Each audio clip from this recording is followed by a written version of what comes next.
G'day, it's Ryan the Lion and welcome to a yarn with the Parello team. So to my left, and they'll introduce himself in a moment, is Sean Webber, co-founder and director, and Andrew Jensen. We'll have to get your technical title in a minute when you introduce yourself.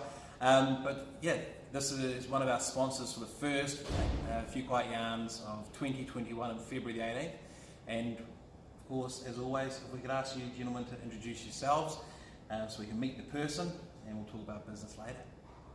All right, so yeah, Sean Webber, one of the co-founders here and driving and building our customer success practice, which means that I have actually a couple of foots in different camps here. But in regards to who am I, I've got a few kids, part-time athlete. I try and get involved in a few things. I was saying the other day I've signed up to over 40s Ripper Rugby.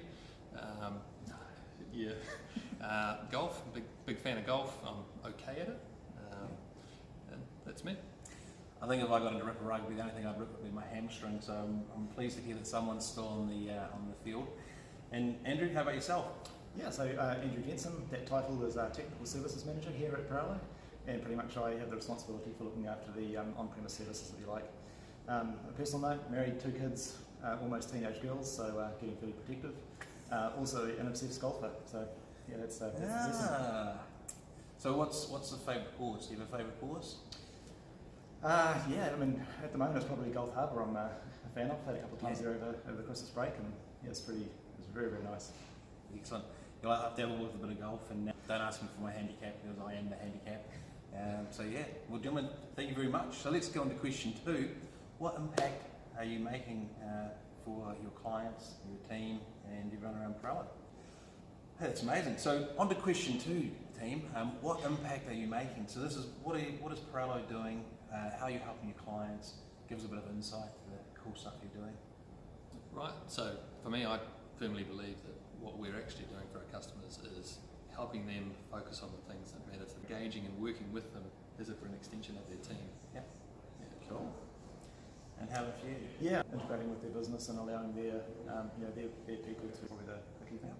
And of course, here you have, I guess, 2 major focuses. If I simply split it to public and private cloud, and I think private cloud is probably one of the areas of focus for yourself. Would that be?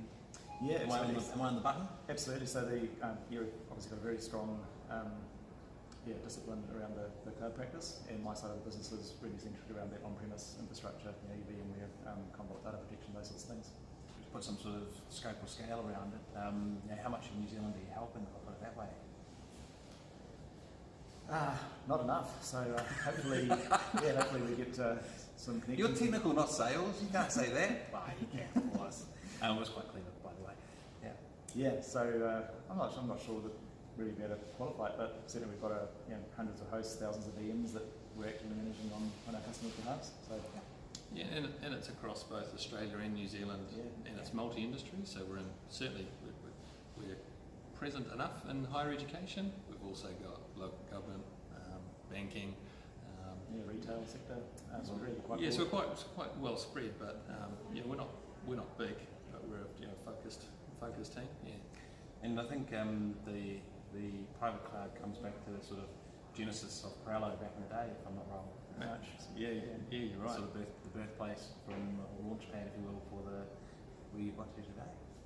Yeah, I think, well, I know the birthplace was around designing and building complex on-premise platforms, and now we've still got that capability and expertise, and also around designing, building Commvault environments as well, which, although we talked about private cloud, but that actually that spreads across. Expands. Yeah. Let's crack on to our 3rd question, which is your AFQI experience. So I think if we use an official IT term, you are both noobs. Very much so. And jumping in the deep end. So do you have any idea about AFQI? Whatever it is fine. Give us a bit of a shine. My introduction was a invitation arriving in my inbox, which I accepted, and subsequent to that, we've had a conversation. I've visited the website and things, and I can completely see the idea and benefit behind it. So I think it's great. Cool. Mr. Webber?